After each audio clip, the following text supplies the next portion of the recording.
The church in Sardis in Revelation chapter 3, verses 1 through 6, is identified as the prototypical dead church. Now, that doesn't mean that they clapped with only one hand at a time, as is sometimes thought about churches that some other churches think are dead. Well, I don't know how many hands they used to clap in Sardis, but in any case, Sardis apparently thought it had it going on. Sometimes when we're most proud, we are least susceptible to recognizing our need of correction. Sometimes the humble take things to heart too much, looking down on themselves too much, but Sardis was in the opposite position. Now, the Jewish community there was accepted. In fact, the largest known synagogue in the Roman Empire is from Sardis. It's the largest one that's been excavated. It's the length of a football field, and it was right next to the city gymnasium, prime piece of real estate in the city. And apparently it was a tolerant environment, and so probably the Christians were pretty well tolerated there as well. Now, it's great to be tolerated, but sometimes it doesn't help us to keep on our toes, to keep diligent. And in any case, they were surrounded by a sophisticated paganism. That is, it was paganism that everybody assumed must be right. I mean, astrology was the science of the day, and dominant paradigms are pretty hard to fight. Greeks identified the early Asian mother goddess from Asia Minor with Demeter, and the Romans in the early 1st century identified her with the Empress Livia. So these were all pervasive ideas surrounding them in the culture. It's not to say that the Christians actually worshiped these other deities, but it could give them a sense of maybe marginalization. At the same time, they were tolerated, and so they may have relaxed their defenses. Whatever the case that we can reconstruct from the surrounding culture, some things are pretty clear to us from the text itself.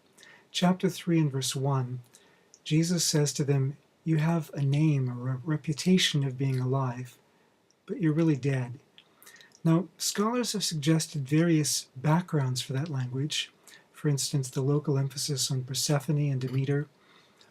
Demeter was the goddess of fertility and grain in Greek thought, and according to the myth, her daughter Persephone was raped by Zeus's brother Hades, who was the god of the underworld.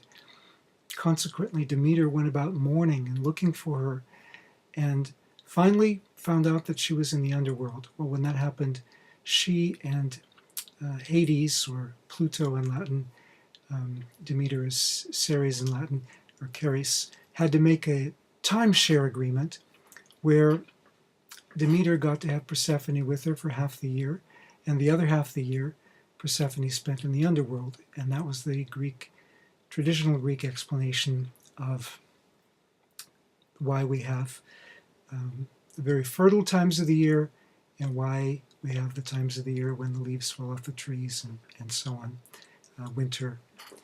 So that's one of the proposed backgrounds. Also, death was never very far from at least the potential thoughts of people in Sardis, because right across from the Acropolis was a necropolis. That is, there was this hill full of graves where they buried people. It was plain sight. That would probably keep your attention for the idea of death, although people have ways of not thinking about things they don't want to think about, whatever their setting is. Also, Sardis was rebuilt after it was devastated by an earthquake in the 60s. Local citizens would identify with the reputation of their city, and they had a powerful reputation centuries earlier under Croesus, although at this point it was pretty much of an empty reputation, so that you could say you have a name that you're alive, but you're really dead. These are all proposed backgrounds for why he tells them that they are a church that has a name that's alive, but really they're dead. But the most important background of this is the background we have in the context of Revelation itself. It's a vivid contrast with Jesus himself in chapter 1 and verse 18.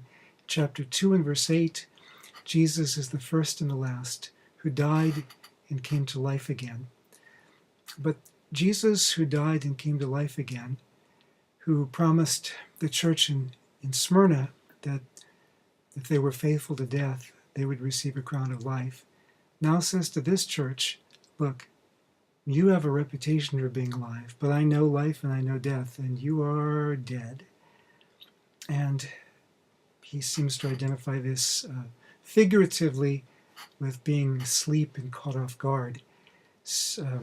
In Greek mythology, sleep and death were twins, mainly because when you're asleep you don't normally move, although many of us who are married can testify that sometimes when you're asleep you do move.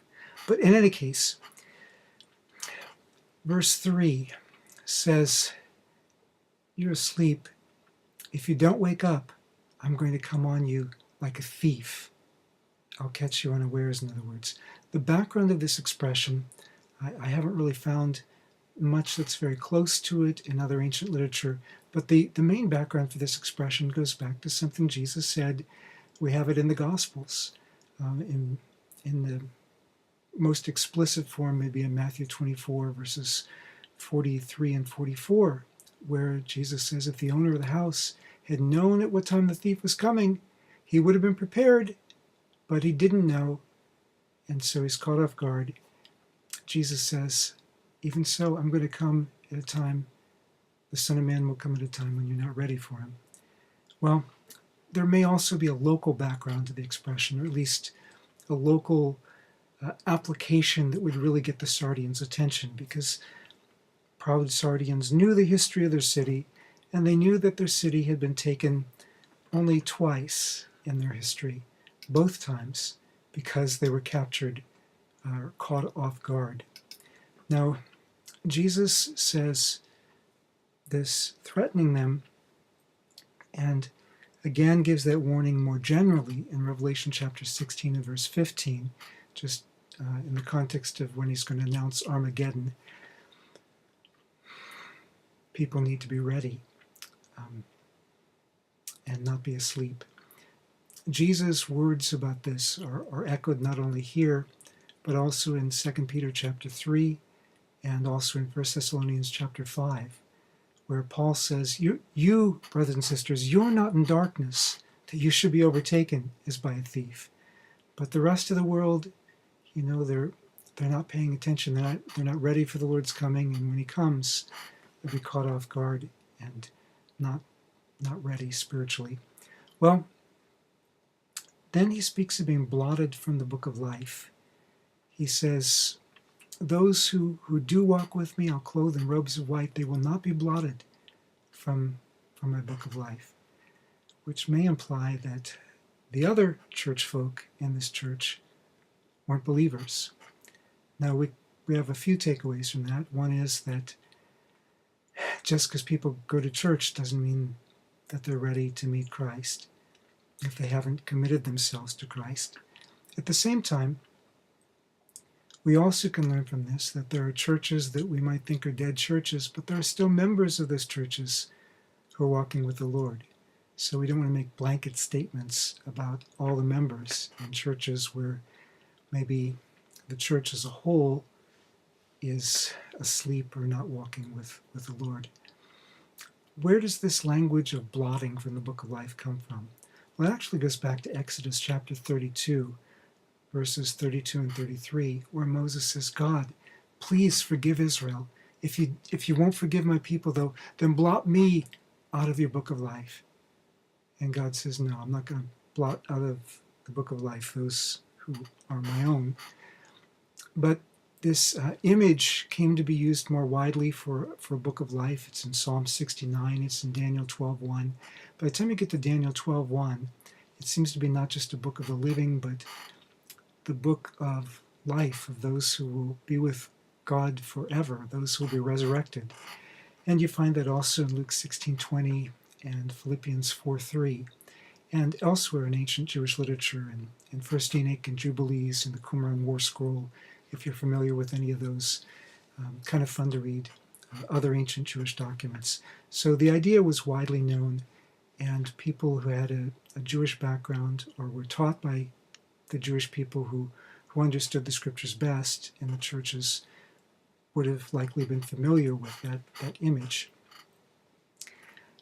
At the same time, there may also be some other associations in people's minds locally as they hear this, because they may have thought of citizen registers. They were used fairly widely, so far as we can tell, in Asia Minor. Earlier, Sardis was known for its royal archives, so if Sardis continued that tradition, they may well have been one of the cities that had citizen registers. And in some places, the names of errant citizens would be deleted or blotted out of the register before they were executed, so it wouldn't be said that they were executing one of their own citizens.